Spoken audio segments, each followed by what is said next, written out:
So এটি হচ্ছে Huawei পুরা 80 প্রো। হুয়াওয়ের পুরা সিরিজের সবচেয়ে লো বাজেট স্মার্টফোন।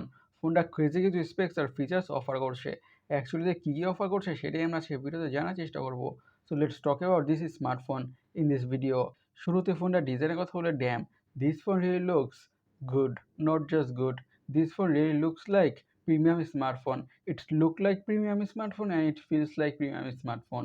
ফোনটির ডিজাইনটা দেখে একটি ফ্ল্যাগশিপ লেভেলের স্মার্টফোন মনেই হয়। ফোনের ডিজাইনটা কিন্তু খুবই গর্জিয়াস, বিশেষ করে এই ব্যাক প্যানেলের ক্যামেরা অ্যারেঞ্জমেন্টের জন্য অথবা ক্যামেরা মডিউলটার জন্য। আরেক কথা এটা বলা যেতে পারে বর্তমানে সবচেয়ে হাইপ তোলা স্মার্টফোনই হচ্ছে এটি। স্মার্টফোনটি জাস্ট লুকস না, লুকসের সাথে ভালো কিছু স্পেক্সও অফার করছে।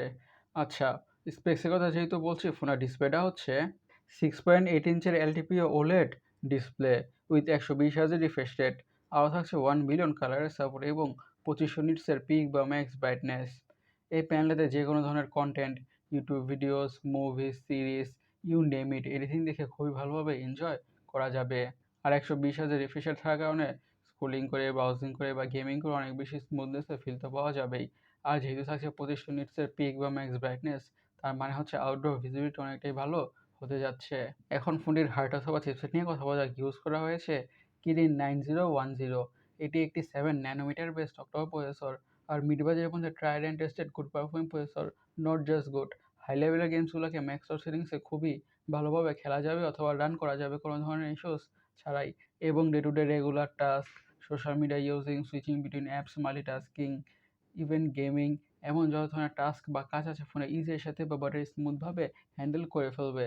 ফোনটার পারফরমেন্স নিয়ে বেশি কথা বাড়াচ্ছি না, জাস্ট সিম্পলি একটা কথাই বলবো, this device gonna handle whatever you throw at it.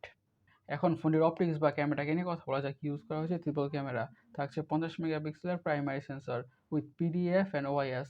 Secondary camera হচ্ছে 48 মেগাপিক্সেলের periscope telephoto lens with 3.5x optical zoom. Third camera হচ্ছে বা 3 নম্বর ক্যামেরা হচ্ছে 12.5 মেগাপিক্সেলের আল্ট্রা ওয়াইড অ্যাঙ্গেল সেন্সর। আর ফোনটির ফ্রন্টে ইউজ করা হয়েছে 13 মেগাপিক্সেলের সেলফি ক্যামেরা। ইন জেনারেলি হুয়াওয়ের পিকচার কোয়ালিটি এবং ভিডিও কোয়ালিটি অনেকটাই ভালো হয়ে থাকে। সো ফোনটার পিকচার্স কোয়ালিটি নিয়ে ভিডিও কোয়ালিটি নিয়ে বেশি কথা বাড়াচ্ছি না। This device gonna take pretty good pictures and videos obviously. আর ভিডিও রেকর্ডিংয়ের কথা বলে স্মার্টফোনটি কিন্তু 4K-তে 30 FPS এবং 60 FPS ভিডিও রেকর্ড বা শ্যুট করা যাবে। ফোনটি দেওয়া থাকছে ডুয়াল স্টোরেজ স্পিকার। সিকিউরিটির কথা বলে ইউজ করা হয়েছে সাইড মাউন্টেড ফিঙ্গারপ্রিন্ট সেন্সর। ফোনটির র্যাম এবং স্টোরেজ বেঞ্চের কথা বলে থাকছে 12 GB RAM, 256 GB storage, 16 GB RAM, 512 GB storage, 16 GB RAM, 1 terabyte storage. এখন ফোনের ব্যাটারি নিয়ে কথা বলা যাক। পুরো ফোনটাকে পাওয়ার করছে 5800 mAh battery with 100 watt, yes freaking 100 ওয়াটের ফাস্ট চার্জিংয়ের সাপোর্ট। এই 5800 mAh ব্যাটারি থেকে ফোনটাকে মিডিয়ামভাবে ইউজ করলে খুব ইজিলি 1.5 থেকে 2 দিনের ব্যাটারি ব্যাকআপ তো পাওয়া যাবেই। আর সাথে থাকছে 100 ওয়াটের ফাস্ট চার্জার। এই 100 ওয়াটের ফাস্ট চার্জার দিয়ে ফোনটা ক্রেজি ফাস্ট ফুল চার্জ হয়ে যাবে। ফোনটির কালার ব্রেঞ্চ কথা বলে এইসব কালার প্রিন্টে পাওয়া যাবে। গাইস, আপনাদের কাছে স্মার্টফোনটা কেমন লেগেছে অবশ্যই কমেন্ট সেকশনে কমেন্ট করে জানাবেন। আর আমাদের আজকের ভিডিওটি এই পর্যন্তই। আমি সৈকত, সাইনিং আউট।